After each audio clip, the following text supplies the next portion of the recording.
Mi gente, you already know who it is. It's Danny Limelight. And I need all of you to subscribe to According to Woods podcast on Facebook, YouTube, and all other platforms.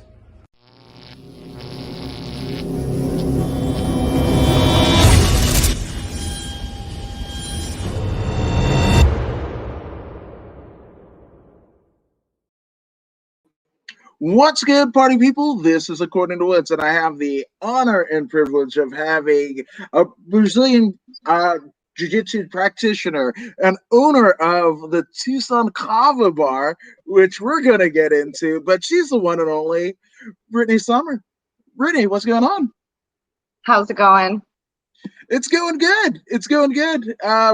Obviously, I haven't had my Kava intake, so there's that. But my goodness, like jiu-jitsu Kava, I didn't think those would mix, pardon the pun, mixing Kava, see what I did there, but in your world it does, right? So like how did you get into, was the Kava proliferation and the jiu-jitsu kind of intertwined? Did you find one first, or how'd that go down? I mean, really, they go a lot better together than you would think. Jiu-jitsu is a very demanding sport activity. There's nothing better than a little Kava to relax and help relax your body after. No, 1,000%, 1,000%. And some would even say, I mean, Kava, if you do it right, it'll get you more than relaxed. We like to say, because I'm part Fijian, we get you cut. It gets you jokes, 100%. But it's funny, as a combat sports athlete, the ways to kind of take the edge off and make the recovery process a little bit more tolerable, it was kind of, in some circles, looked upon like almost thumbed down, right? Of maybe a psychedelics or a cannabis product and what have you. And now, everybody has a CBD sponsor, all this jazz, and I love the fact that it's kind of coming at this point in our kind of social exploration. It is common ground. Yeah. Well, and if you think about it, if you go out and drink after training, getting up the next day, being hungover, none of that benefits being an athlete. So being able to have an outlet where you can come and socialize and relax and loosen up a little bit without, affecting your training the next day, that's big. That's huge for an athlete. So. Absolutely. So, I mean, was it maybe jiu-jitsu first that kind of gave you kind of oh, wait, I need to recover better, so let's see what's out there? Kind of, I was living in North Carolina and there was a Kava bar there. They sold Kava and Kratom. So, it kind of, I think I started doing both at probably about the same time. The Kratom is really beneficial for pain. So those injuries, it helps with that a lot.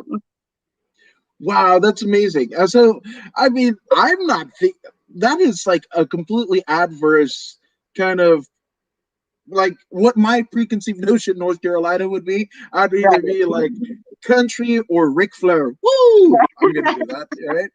And maybe even NASCAR, but getting down with Kava, I would think that would be the Bible Belt, and they're just no, we're not doing here. Especially I grew up with stories you leave the tanoa, the bowl that the Kavas mix around, because it came literally from the chiefs right. of the villages and country and what have you, pre-colonialization and what have you, and you got to clap 3 times, pass that some bitch that way, wash it out, whatever. And the fact it's going down in North Carolina, what? Right.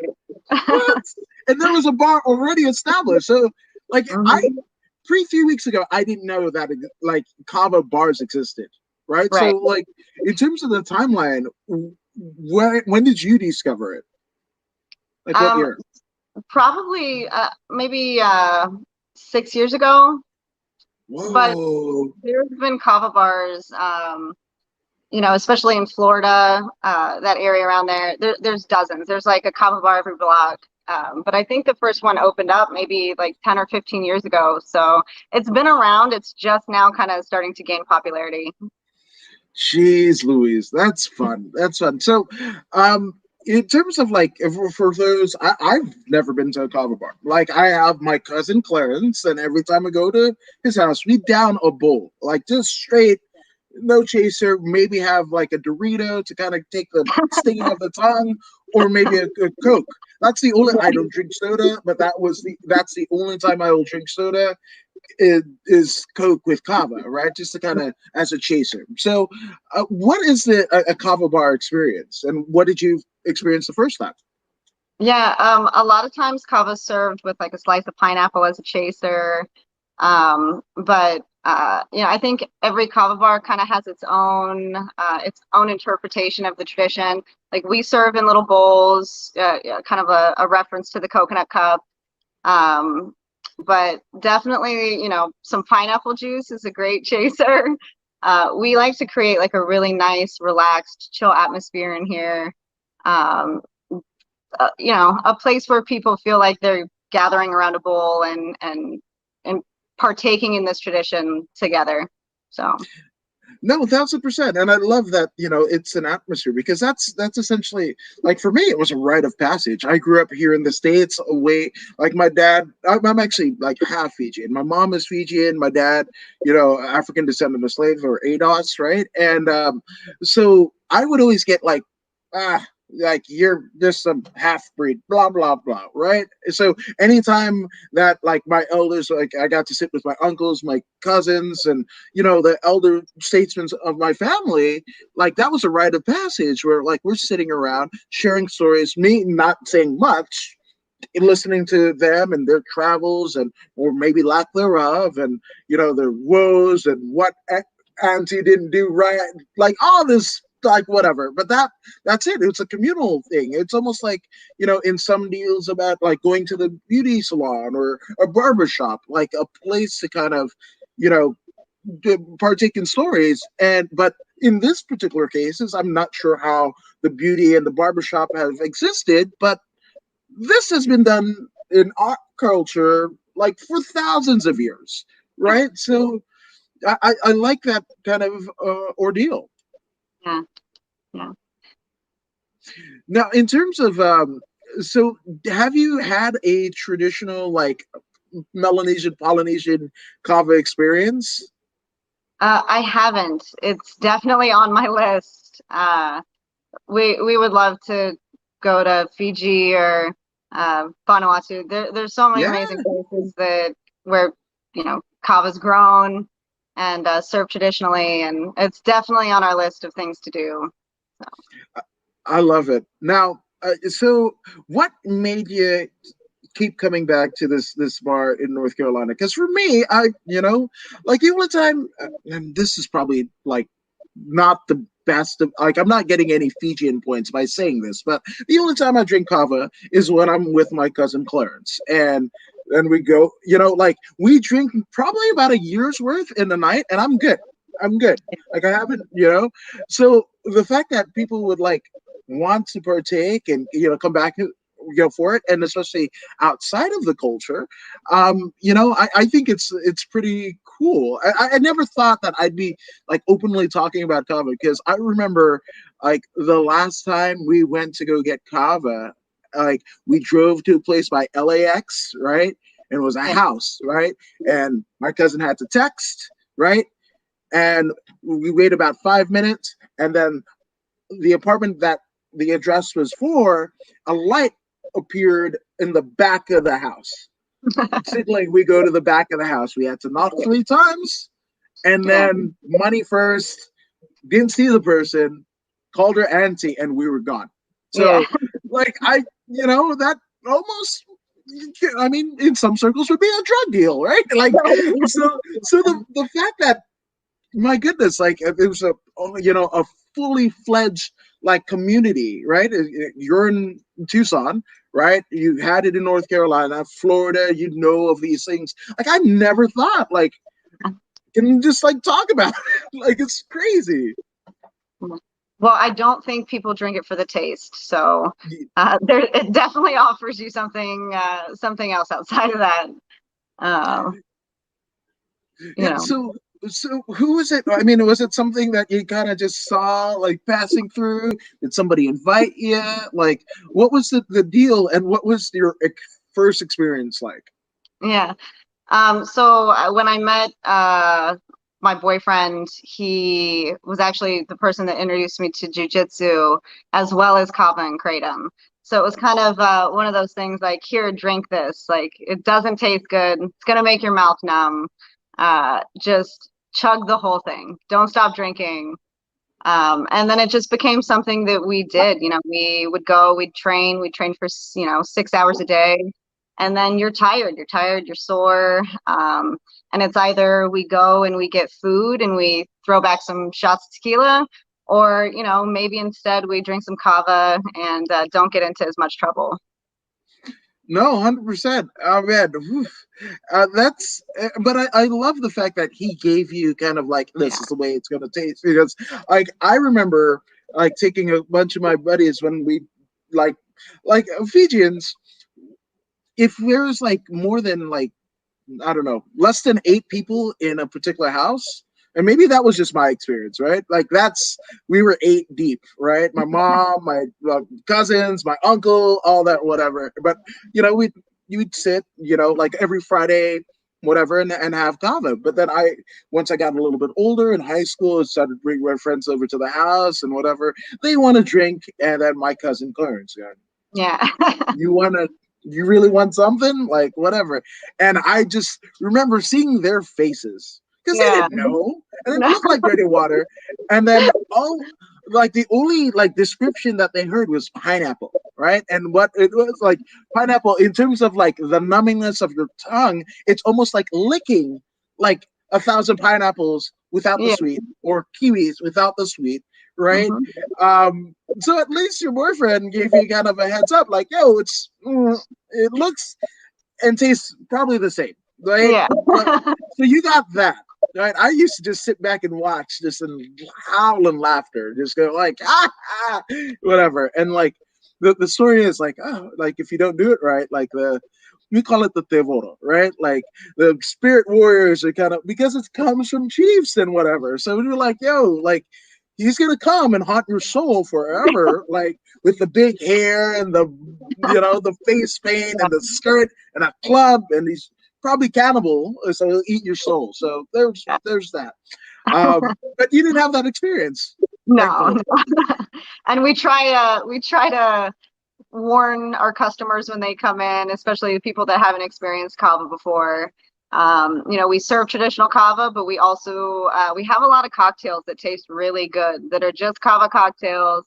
I love to have people try the traditional kava first, so that they really get the full experience and they can understand the difference when they do taste our cocktails and see how good they taste. No, wow, that's a kava cocktail. Because Yeah. I tripped out a little bit. Like my wife and I, we were at like GNC, and it was like a kava bill, and I was like, I read it, and I was like, oh, but then like it was so a minutia of an amount. I was just like, they can't, that they don't really think that. No, that's not it. Like you're doing it wrong. Just don't Yeah. go here, right? Yeah. But so a kava cocktail, what does that look like? So, I mean, we have a pretty extensive menu. For half the drinks on there, we use the traditional kava. So, the hand squeeze traditional kava. It's amazing what like a little bit of coconut milk and some sweetener does to like cut through that bitterness. I make one that tastes kind of like a horchata What? chai flavor. It's really tasty. And then we do have like some kava concentrates that we use, where you get the feeling, you get the mouth numbing, but you really don't get that like muddy root flavor. So we're able to do a lot with it. Now, in terms of like, your boyfriend introducing you to this, did you were sore, right? The Yeah. jujitsu and kava, right? That's like a 1-2 punch. Not a jujitsu reference, more of a striking one, Yeah. but it's a 1-2 Yeah. punch, right? That could Yeah. send anybody running into the hills of North Carolina for Yeah. sure. Like, oh, you're gonna mangle you, and then also here's this like dirt water stuff that is supposed to help you, not feel as sore, right? So you can actually function like a human being is supposed to, Yeah. you know. So like, did you feel any like effects in your jujitsu that like that you got a decent chance to recover, your body recovered, and like, hey, I get to go kick more ass. Yeah, definitely. I'll be drinking kava probably all day today. I'm really sore. I competed yesterday. Um, it really does make a difference, like overall body relaxation, mental relaxation, and also it helps you sleep. And I think any athlete knows that sleep is crucial to recovery. No, 1,000%. And congratulations on the tournament. That's that. I mean, 2020 and 2021, the tournaments or anything, just people, like seeing people, Yeah, few and far between, right? So the fact that you got to compete, congratulations. thank you, thank you. Wasn't my day yesterday, but that's all right. Again, you got to compete. I mean, I think it's funny because like gyms here in Southern California still it's like Right. speakeasies. It's just Yeah. like the Kava experience buying, like, Yeah. knock three The times back and of the, yeah, you know, yeah, black tarps over the windows. Yeah. yeah. That may have been done. I'm just saying. Yeah. Right. So so in terms of like the business decision, like then like when did you know that, hey, I might want to do this, and what was it that kind of attracted you to it? Because there's a lot of things that could have deterred you as a business person and whatever from it. It's I mean, by North American kind of standards, right? It's a non-traditional. It's Absolutely. so like what made you kind of like, hey, i could I could do this, like, and also start kind of mixing it up and taking that edge off. Yeah. So I owned a restaurant in North Carolina, Mexican food. And there's so much stress that goes along with owning a restaurant. You have so much overhead, you have your staff, you have your food costs. It's a ton of work. So when we moved to Tucson, I knew I wanted to do something. And there's so many amazing restaurants here. And we went to go try to find some kava and realized that there were no kava bars. So we're the first kava bar in Tucson, which is a really cool thing to be able to say. And we realized that we'd be able to create the type of space here that we wanted to come to every day. So, we wanted to have our kava bar hangout for our own selfish reasons, but also it really fit into what I wanted to do from a business perspective here. My overhead's really low. Kava comes as a root, it comes as a dried good. So I don't have to worry as much about that. And I can focus on, creating a cool atmosphere. We've been doing live music again. We do stand-up comedy. We can play around with the drinks and honor the traditional kava while also really kind of making something fun and enjoyable for people. No, 1,000%. Now, you're a pioneer of sorts, right? Like the first in Tucson, which is a pretty distinguished, kind of a accolade that you could bestow, right? But obviously, in hindsight, it's an honorable deal and everything. But like usually, few and far between is the first person or first thing of a particular nature is it welcomed and warmly received, right? So did you have any kind of backlash that you were like bringing this new thing, A little bit, not as much as I think there could have been. We had a lot of people that were really excited to see Kava bar pop up, people that had experienced Kava, or been to a Kava bar in another place or make Kava at home. So we had a lot of people that were really happy that we were here. I mean, it's really like our regulars are the only reason why we got through last year. And, we had maybe like a little bit occasionally from, Islanders, Polynesians. You know, kind of talking about us not being islanders or Polynesian.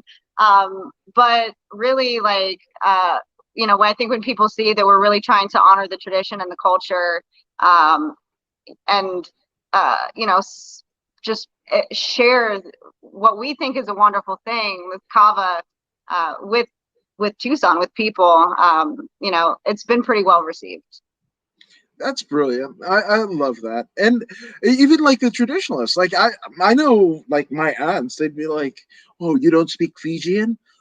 Right. And that's like that happened. So like in terms of like the traditional, you know, Polynesian community or Yeah. Melanesian community in Tucson, Mhm. I mean, no backlash at all. No, at least, you know, not that we've been presented with. So, and we have a lot of regulars that come and they'll sit and drink or, you know, come and take stuff to go. Which is, I mean, again, it's a whole new world. Like the fact Yeah. that you don't, like, you can go to a reputable establishment. That's why you don't get any, like, and I mean, we're hospitable people, but like also like that you don't have to go knock 3 times and wait for a text in the backlight. Like it's not Yeah. it's not a low key drug deal. Like you could just like little like when it comes up on your credit card statement, you don't have to. I don't know what that was. Right. So in terms of like the mixing, right? Like that intrigues me so much, right? I grew up in Inglewood with a lot of Latinos. I love horchata and champurrado and like just amazing. So like Kava and like horchata.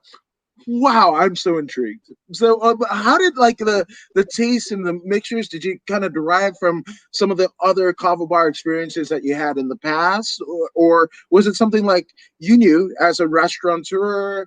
You know, you kind of knew flavors and what would go with what. Like, I in my head it would be like a mad mixologist with Right. kava and whatever, like half like lay and whatever, like and then whatever, and then half like shaking in a shaker. Like that's what I think is happening. I don't know if I'm wrong, you know, but I might be. So please clear the air. How did that, you know, and what were you trying to pair? Because again, it's not it's not something that's great. Like Right. you know, with tasting, you don't have a lot to work with. It's like those Iron Chef where they're like, oh, here's like a tuna, some raspberries, and a pickle. Like, do it. Right. Yeah, you know, I mean, we were both bartenders, so we kind of have that like mixing background. And more than anything, I kind of sat around and experimented. You know, I made a drink and then would give it to my boyfriend. Does this taste good? So he was kind of my guinea pig, and we just kind of went with it. And you know, you look at the things that are native or commonly found, you know, like the pineapple juices and the different fruits. And really they go well together. They go well together naturally. So it's too hard to pair flavors and find something that really works well with the kava flavor. Wow, that's you two are more talented than I would like tastes like dirt. You want a little like I would pair it with rock. Like Right. it's minerally and what have you. And we've got like a lot of things like that. Like I I don't know. Vegemite. Vegemite is like whatever. Like you think back to like the I Love Lucy episode where she gets doped on Vita Vita Vegemin and the liquid form, and it has alcohol. Well, Vegemite is the paste form with no alcohol, so it's just like you're not even getting doped. It's just like licking a rock, and you spread it on toast, right? So I would be horrible, but the fact that you two, you like in your infinite mixology methods, were able to kind of hunker down like an assorted, like you look at the menu on your website, it's just like I didn't I it doesn't even compute is what I'm saying. Yeah. Coconut milk. The Coconut. key. Coconut milk and then like guava and pineapple. Hey, some island flavors, you know, Yeah. which is funny because like us on the islands, they're like, well, there's one of my cousins, right? I was just like almost aghast because he actually took it as like a post workout, right, and put it in a Yeah. shaker, And I Yeah. was just like, rather than like the silk scarf, and you have the like all of the kava root sediment and whatever, and then you know toss it away, maybe give it to the dog and watch that happen. That's fun. It's so fun. Peter doesn't love this at all, but yeah. So like the fact that like we didn't like I saw this and I was just like they're mixing like the little shaker ball with the like the whisk and what and they're drinking after like after a hard pump. I was just like, what are we doing? Like, and, they, and again, you guys figured it out. Yeah, we're still figuring it out, but we like what we have so far. Tremendous. So I gotta ask, what was the hardest drink to make in your assortment of menu? Like, how many did you go through pounds of kava trying to get a perfect deal? Like, did you watch him just his eyes kind of roll back and like, I'm done? Like, he verbally tapped, you know, like, did any of that happen? No, not really. You know, I think also though we've been kava drinkers for years at this point. So knowing, you know, and we drink traditional kava. We don't tend to drink the mixed drinks. You know, we drink the traditional kava, we slug it down and that's that. So pairing it with things, it was kind of like just new and exciting. And I think we were both pretty impressed that we could take kava and that it really would taste kind of like a cocktail, like, you know, you're in a bar having a drink and you're not overwhelmed by kava. That's absolutely tremendous. And I'm like, is it like the recourse, like, oh, drink kava, maybe go to sleep, like what have you? Because, or have you had like one of those sittings and then I actually have a kava story. You want to hear it? Oh yeah, yeah. Okay, so, all right. So the fact that like me growing up here in the States, right? I had a couple of my cousins come from Fiji, right? And this is where like I wanted to prove like I'm Fijian too, damn it. Like, yeah, right. So every bowl, like we were mixing whatever, I think we sat down at 6, right? Every bowl, not skipping a bowl, right? Some of the elders they took off, they took a pee, like went to go smoke, whatever, you know, and some just like completely tapped out, you know, whatever, right? But I'm just like, no. And I was like 18. I was like, no, I'm Fijian, damn it.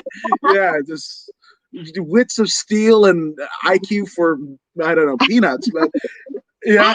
So 3 o'clock in the morning after 6, we sat down. 3 in the morning, I was like, I need a pee now. Like I just holding it in, whatever, right? So we have this long hallway to the bathroom, right? Mm-hmm. And I was like, when I got up, it started to move like a fucking snake. So I said, fuck it, I'm gonna follow it. I fighted all the way to the bathroom. Yeah. That's a good kava story. That is good. Yeah. We've Yeah. gotten like that before. You know, I like to drink kava while I'm working sometimes. But I have to be careful and I'll do like a single, you know, just a little single and then make sure that I wait. But we have different kinds of kava and sometimes we tend to make our kava really strong in-house. You know, we don't water it down. We don't want you to have to buy, you know, 5 or 6 to feel anything from the kava. You know, we have some kava that's more sedative than others, some that we call like daytime kava or social kava that, you know, doesn't make you as tired, but you get a nice buzz. It's probably my favorite because, like I said, I can have a shell and keep working. But I have for sure gotten to the end of the night where I'm starting to slur my words a little bit and hoping that nobody's noticing. Yeah. Yeah. So we've gotten there. Yeah. 10 points. That's a traditional experience. Kudos to you. Now, also chiming in from the UK on Twitch, good friend DJ Alex. He says hello from the UK. According to Woods, he actually had his son get a wire taken out of his arm, so they're home from the hospital. So he says, "Hello, Whitney. You look stunning today. I've got a question, if I may. Was the choice of socks you chose today a difficult choice to make? And what color are they? And if you're so willing, would you care to show DJ Alex Choice of socks. socks? Yeah, same, same, so same. I'm Polynesian, damn it! Like I'm Melanesian, from what I hear. Yeah, we look for excuses not to wear shoes. Like that's just yeah. Like and then sometimes like I know even some my mom worked at City Hall in Inglewood, California, and like behind her desk, she was just barefoot. She just walked around like the mayor's office, like, into the mayor. Like I was like, that's so Fijian of you, mom. Like Bula, like right on. Yeah. Yeah. Yes. So in terms of like in your training, right? You're what jiu-jitsu school are you at?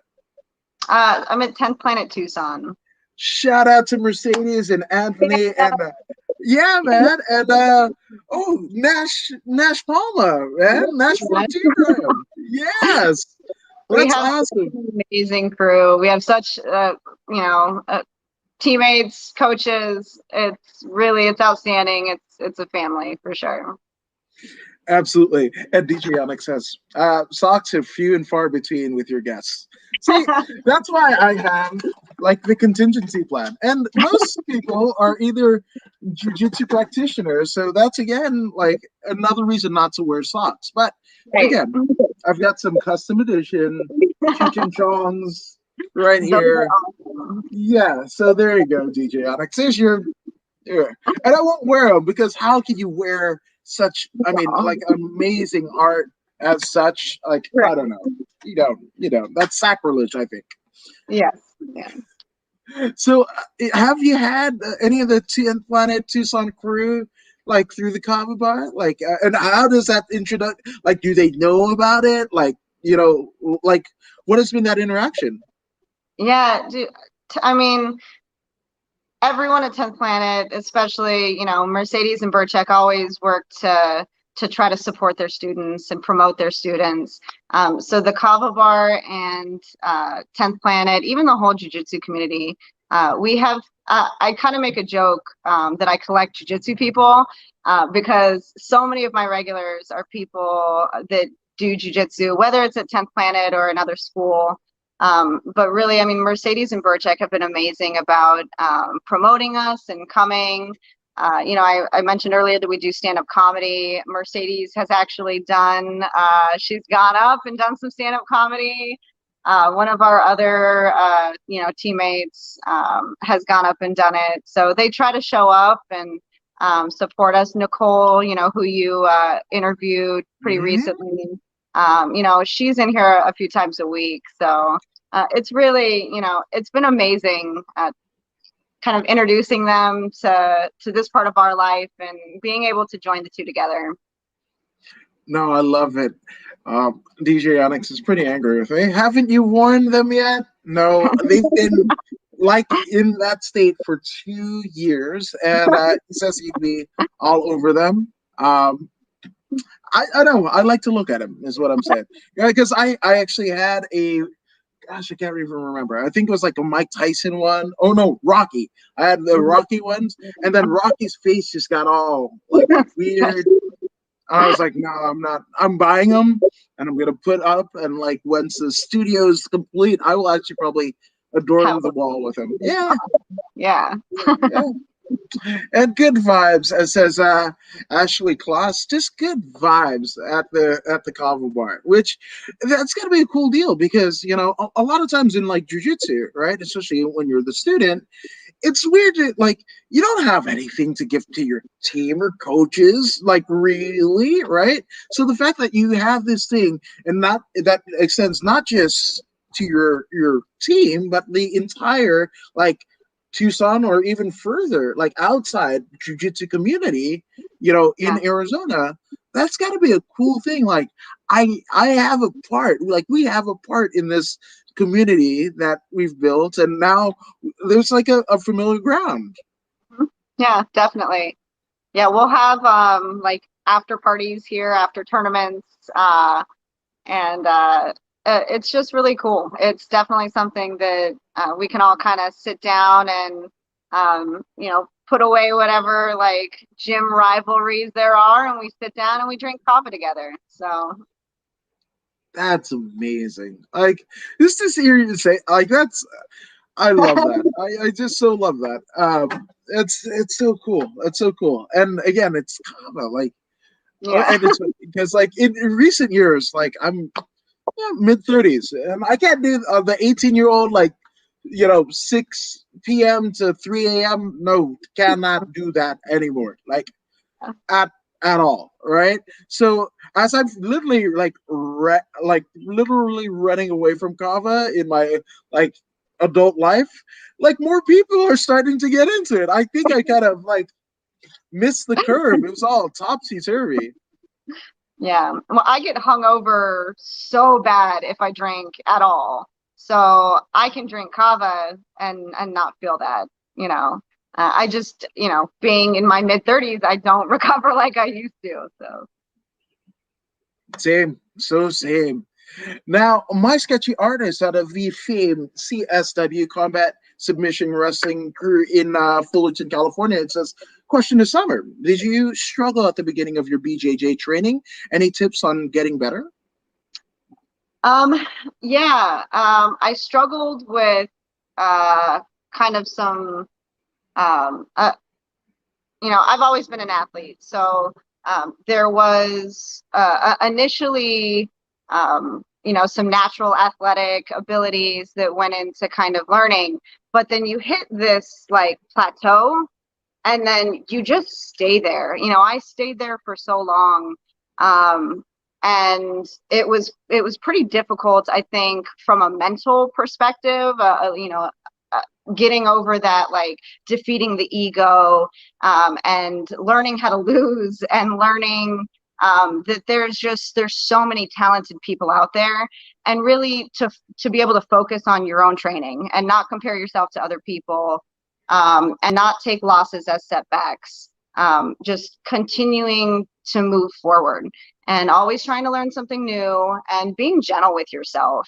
I got so discouraged. I've had a few periods throughout training jujitsu that I would get super discouraged and just feel like I wasn't progressing, I wasn't getting any better. And just being okay with that and accepting it. And then I think once you relax, that's when you're like, you realize how far you've come, and you really start to kind of feel better and get in your groove and realize, hey, I'm actually not too bad at this. I love it. And my sketchy artist says, yes, 1000%. So thank you for that. Which, it's not just jujitsu, right? Like life, life is nuts. Life is crazy, and it'll get you down, especially in the year plus that we've had in Yeah. 20, leading into 2020, leading into 2021, right? But, a lot of the principles of jujitsu, almost permeate if you use it well and you listen to the lessons that are being taught to you, even by yourself. It permeates to the rest of your life. Yes, absolutely. Yeah, jujitsu has improved my social anxiety, which is kind of a weird connection to make, but it's given me like a sense of confidence, and it forced me to address certain aspects of my personality that I think really do stand in the way of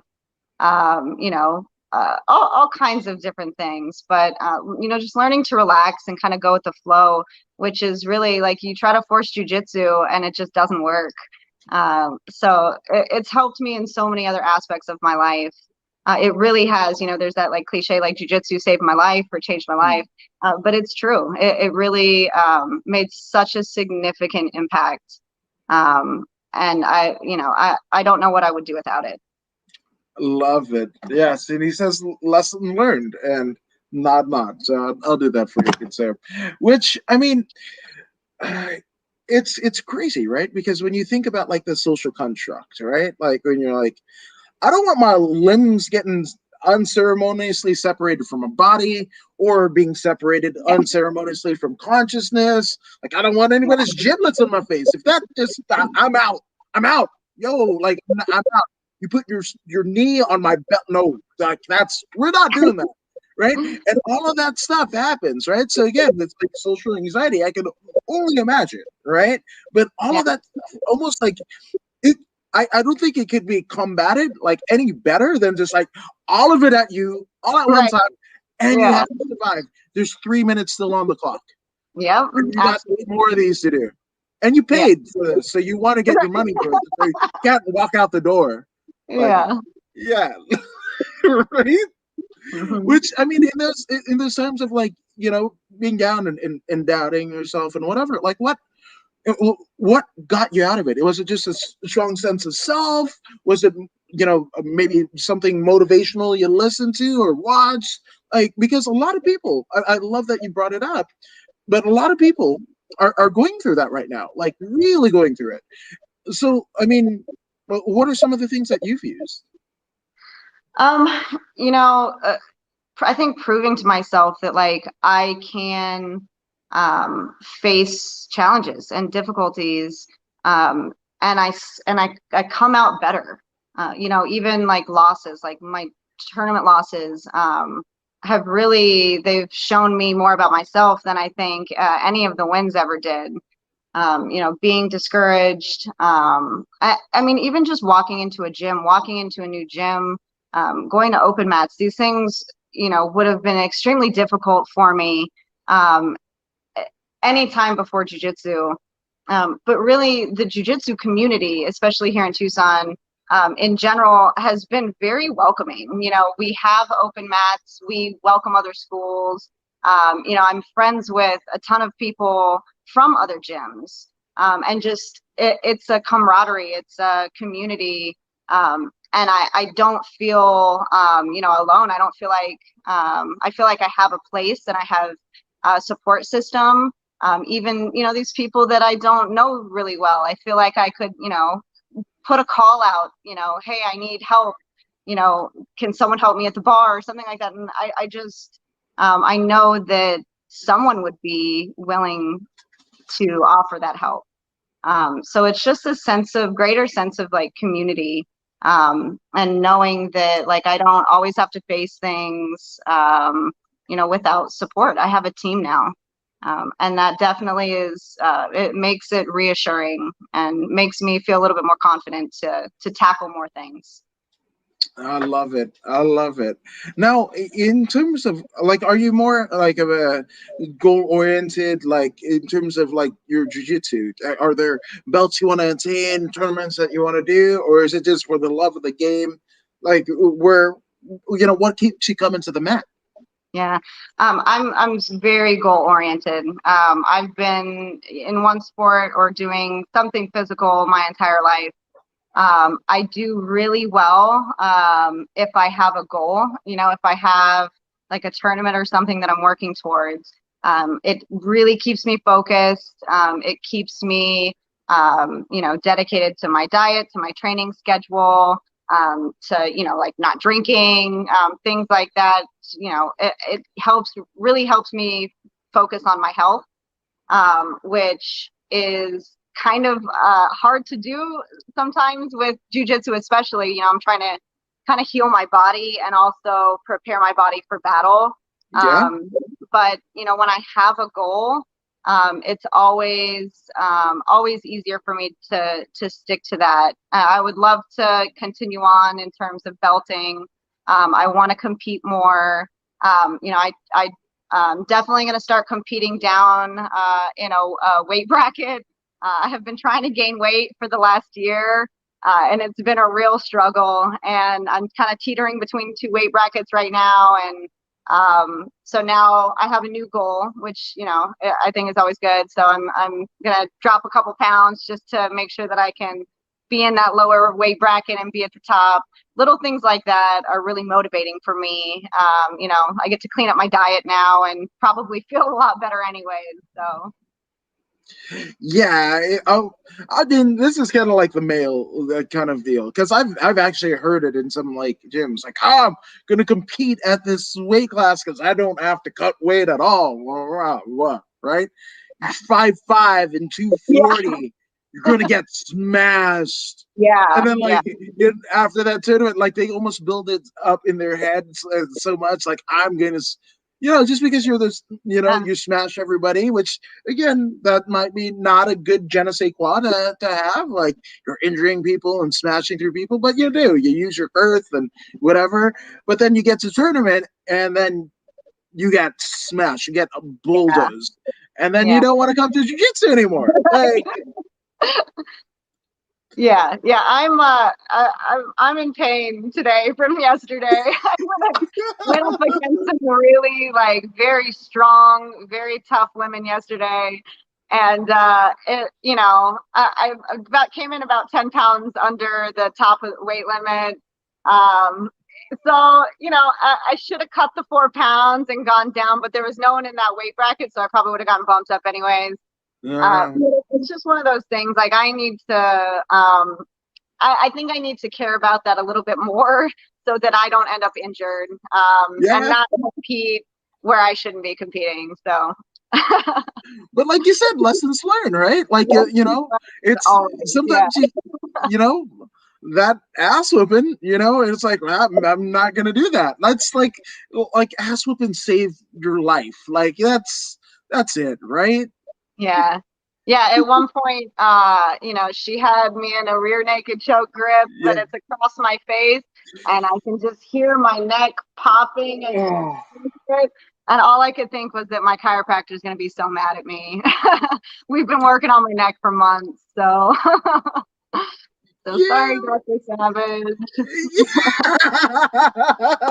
But then, I mean, it's recurring business, right? Residual income Absolutely. for 'em. So can't be too mad, right? And Right. Yeah, that face crank is like less jits and more catch wrestling. Uh, absolutely. Yeah. like, oh, grab that elbow in there. But there's such fierce competitors now. Everybody's aggressive, everybody's strong, and really like it's awesome. It's an amazing thing to be able to go out there, but you have to be on your game. I've been focused on my kids. My kids are training jujitsu now, and they competed for the first time yesterday and did absolutely amazing.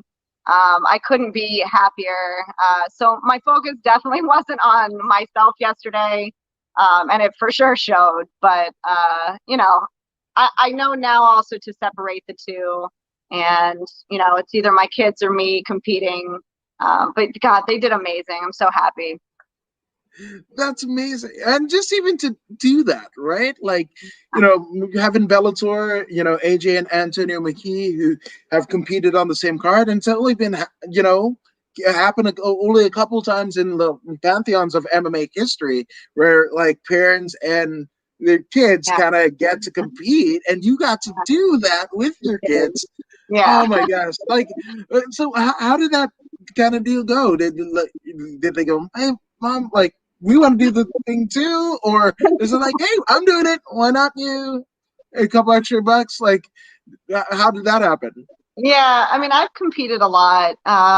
So when they said that they were interested in competing, I said, well, let's just do it all together. We might as well make it a family affair. And we all went up together.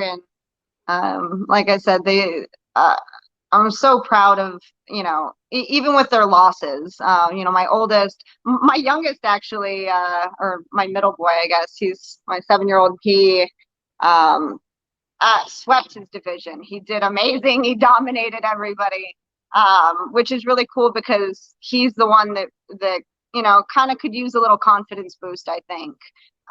So I was super proud of him. And my oldest, the brackets were insanely competitive. He had some really, really tough opponents, and handled his losses as well as he did his wins. So I couldn't be happier. Yeah, it's a proud moment, right? Like, Yeah. and you literally got to see like the byproduct of all of your parenting, right?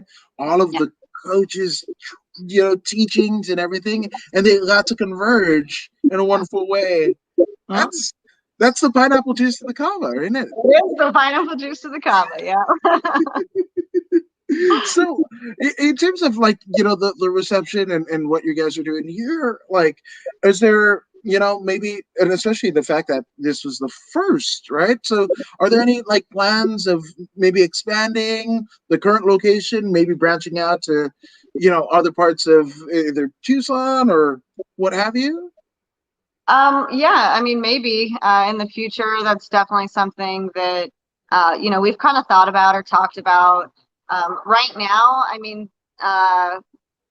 last year was about making it through last year. This year, business has been so much better. We're starting to feel really comfortable with how things are going. We still don't even have employees. We haven't been able to hire anybody. So one of us is here working every day. So I think the next step is to maybe hire some people, get some Yeah, help that in here.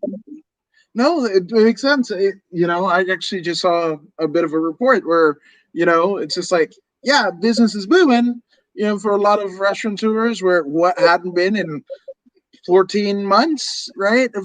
And, but then, like, obviously cautionary wise, like not many people want to return to work. It's a hazard and what have you. And they might not see the vision as an employee as you do as the owner, right? So you might risk it and co-sign on that, but they might not be willing to. So it's like a weird, like, yes, like everything's going good, but also like, you know, The customer service industry is difficult. You have to be able to deal with all kinds of people, the wonderful ones and the ones that are a little bit more challenging. So having someone back here that we trust, not only to like honor the products that we're serving and to understand them and to be able to make them right, and also treat our customers the way that we absolutely need them to be treated.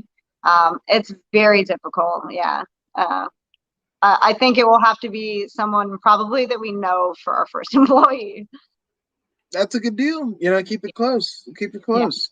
And especially, like, and it's all about the experience there, right? So, what if you've got somebody that crumps out the mood? Not very Right. good. Yeah. Yeah. Now, obviously, kind of figuring out which cover to use as your principal product, and the genesis of everything that you serve, right? You probably had a kind of course to go like which sampling which kavas from which countries work better and potency and what have you, right? So from your estimation, like what has been the best kava that you found? Yeah, so we keep two kavas on hand as like our house traditional kavas. We have a Vanuatu that is the more relaxing kava. Mhm. So for people who want a nice, like relaxing, sedative kava, that's what we recommend. We also have a Fijian kava. I was hoping Yeah. you said that. Yeah. That we consider like our daytime kava or social kava. Tends to be a little less sedative, but you still get all the awesome feelings from it. I love the taste of the Fijian kava because it's got like a little bit more of like a woody taste to it, Hmm. as opposed to the dirt and the root. Yep. So it's a wonderful kava. And then we carry a Solomon Islands kava as well. Wow. Through, yeah. It's probably one of my favorite kavas. The feeling, the taste of it, it's a little bit more milky and mild. Sometimes we'll carry a Tongan or a Samoan, but we try to have some variety here for people. But we always have that Vanuatu and the Fiji. I love it. Now, and just shout out to all the islands. Like, we so small. Like, I think you could get like 90% of the like under the equator islands, Polynesian islands together, and it might be like this landmass of California, not even Right. Texas, you know. Yeah. So, shout out to all the islands, which I gotta ask, right? So, not having the traditional, like, I mean, like, traditional in the sense, but like not having the whole ceremony yet, right? Do you guys have a pinpoint like island? If you could pick any of the islands to have your first traditional experience in, what island would that be? Oh, that's such a hard question. I want to go to all of them. Maybe we'll do an island tour. That's it. I mean, Jeff Cobb is a wrestler, and his move is he's from Hawaii, and his move is Mhm. tour the islands. And I think you Right. guys should do a Jeff Cobb and just sample all the Kavas, which will, I mean, what it's going to do for the business to see what works and everything. I'd like to see everybody represented at the Kava bar in Tucson. Everybody's love it.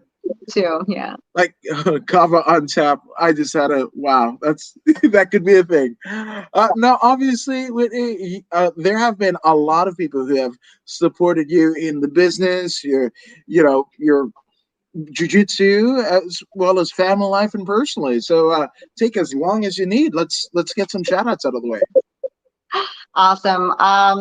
Definitely my 10th Planet Tucson family.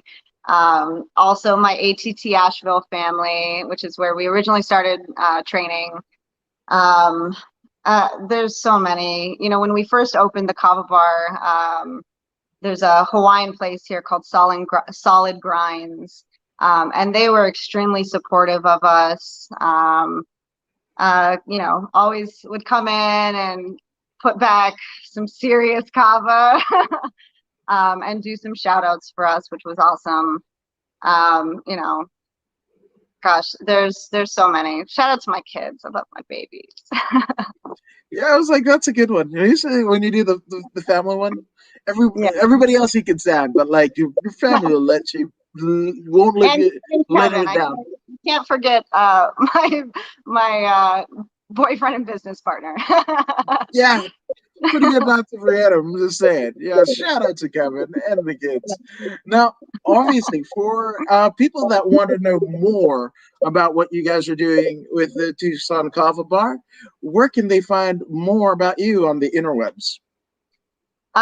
Tucson Kava Bar, where it's our for Instagram and Facebook, Tucson Kava Bar, and then TucsonKavaBar.com. Uh, the Kava Bar on Google, all of the above. I'm All of super active on social media, especially Instagram. That's usually the place to get in touch with me. So tremendous. I can't thank you enough. Yes, I mean, this is crazy. Like, that's the first thing when I did with the DM. I was like, oh, I'm so intrigued because, like, it's a concept that I had never seen done before. And I'm glad that you guys are doing it well. So just thank you for kind of preserving and also putting a new twist on our culture. So thank you. no, thank you. I appreciate it. Absolutely. And guys, thank you guys for joining us here at the According to Woods podcast. If you haven't already done so, go ahead and like, share, and subscribe to the According to Woods podcast on Facebook, YouTube, and Twitch. I mean, Whitney, you're subscribed, right? Yes, obviously. Yeah. Yeah, so be like Whitney, drink some kava, subscribe to the podcast, and check out the archives. It'd be fun. It's a good little wormhole to go down. But if you don't believe me or Whitney, and I don't know why you wouldn't, here's Pro Wrestler Zeta Zhang. Hey, this is Zeta Zhang. Make sure